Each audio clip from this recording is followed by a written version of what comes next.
Enquanto não formos inteiras, não seremos de verdade. Isso foi que eu aprendi com o filme Guerreiras do K-Pop da Netflix. Vamos para mais uma análise de filme?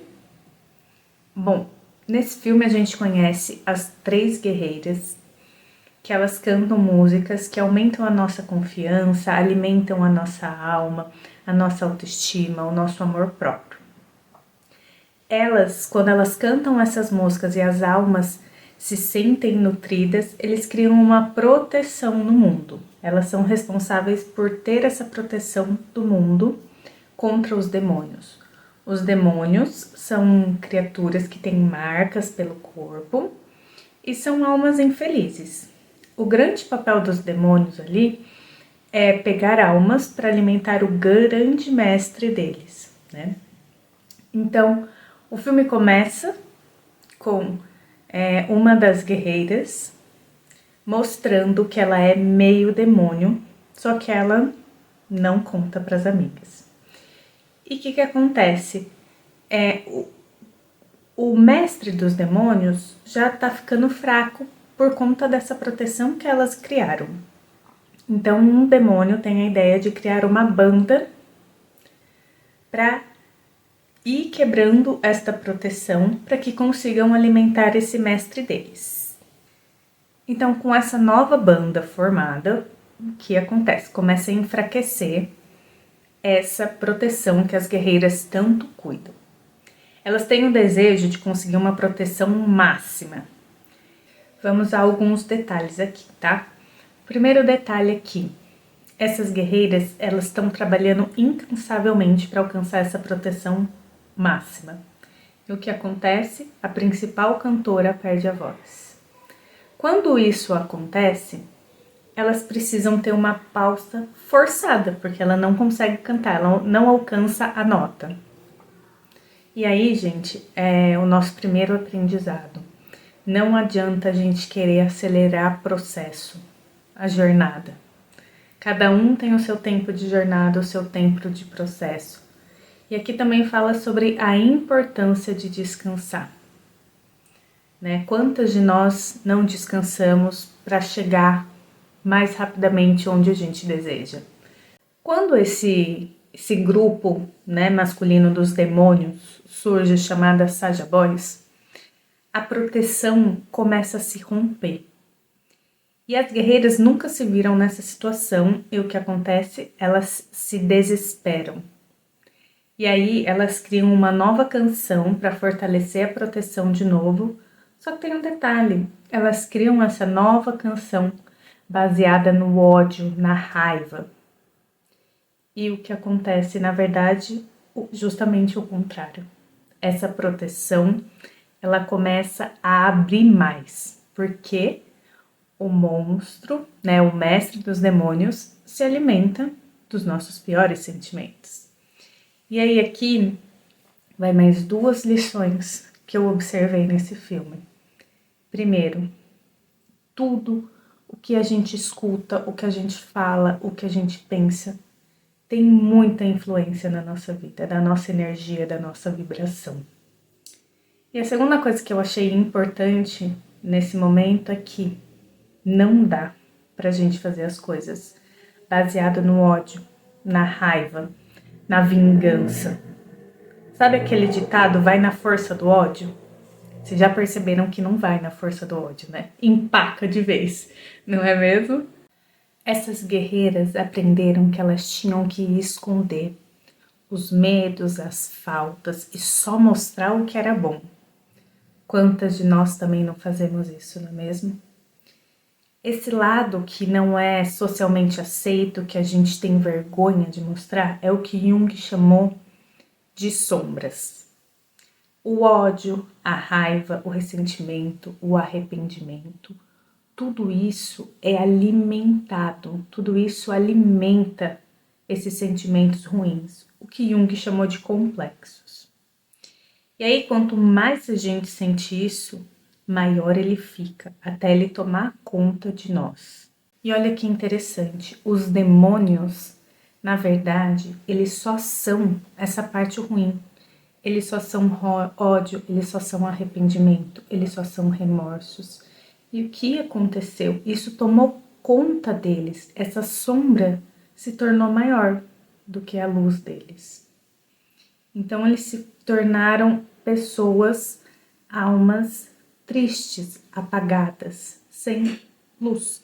Todos nós temos complexos. O que difere é como a gente lida com ele.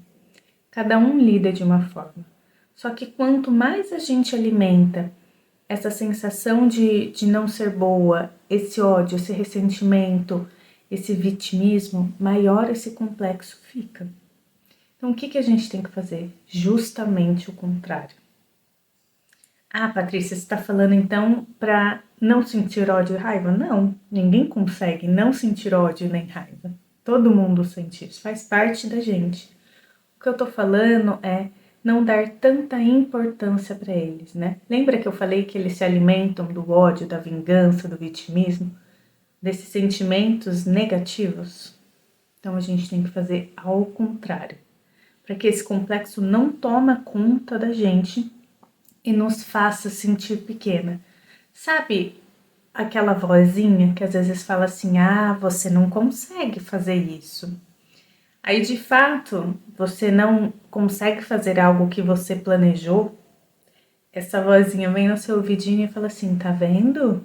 Eu te avisei. Essa é a voz do complexo. E ele tá ali, ó, à espreita, pra abocanhar esses momentos em que a gente se sente mesmo para baixo, se sente mesmo pequeno, né? Se sente insuficiente no caso desse exemplo. E aí, a guerreira, que é metade demônio, ela só consegue recuperar a voz dela quando ela olha para esse lado demônio, quando ela entende que ela tem sim medos e faltas, que ela não é só aquela cantora que mostra força, que mostra empoderamento. Ela também é aquela criança que se sentiu rejeitada, que sentiu que tinha que ser boa o bastante para agradar a pessoa que a criou. E a voz dela só volta quando ela reconhece essa parte. Então aqui, gente, não adianta a gente fugir, não adianta a gente esconder e não adianta a gente ter raiva dessa parte nossa. O que adianta é a gente olhar, acolher e falar: tá bom, eu sinto isso. Como eu vou fazer para diminuir esse sentimento que eu tenho? Essa é a grande questão. A gente precisa ter consciência de todas as nossas partes, da boa e da ruim. Não é escondendo a ruim que eu vou ser grande, que eu vou me sentir bem, que eu vou me sentir feliz. Porque não é. É quando eu junto a boa e a ruim. Aí eu sou de verdade. Porque você já imaginou o peso que é carregar você só ter partes boas? Já parou pra pensar isso? O quanto é pesado. Tem como ser feliz carregando esse peso de ser perfeita? De só fazer o certo? De ser boa o tempo todo? Não dá, né, gente? Então, acho que o grande aprendizado desse filme é a gente se aceitar inteira. Aceitar os nossos medos e as nossas falhas, as nossas sombras e os nossos complexos. E aceitar a nossa luz. E olha que significativo, quando ela aceita, a voz dela volta. Ela é liberada, ela se permite se expressar de verdade. E olha que interessante, né? Quando ela se aceita e ela fala com essa parte demoníaca, né? Essa parte ruim dela, o que acontece? A cura acontece. Porque as cicatrizes roxas dela ficam sem cor, ficam cor de pele. Então, gente, a cura está em aceitar, em integrar quem a gente é, em ser inteira, em ser verdadeira. não perfeita. É sobre isso, né? É sobre a gente poder se mostrar de verdade, sem medo de crítica, de julgamento, de não ser aceita, de ser rejeitada. E é difícil. Não é fácil. Requer coragem, requer vontade, requer desejo de viver uma vida inteira de verdade, não de mentira. Quero saber de vocês se vocês já assistiram esse filme, se vocês gostaram, se vocês observaram o que eu tô contando aqui, dessa forma que eu trouxe, se vocês concordam ou não concordam comigo. Me deixa aqui nos comentários. Um grande beijo.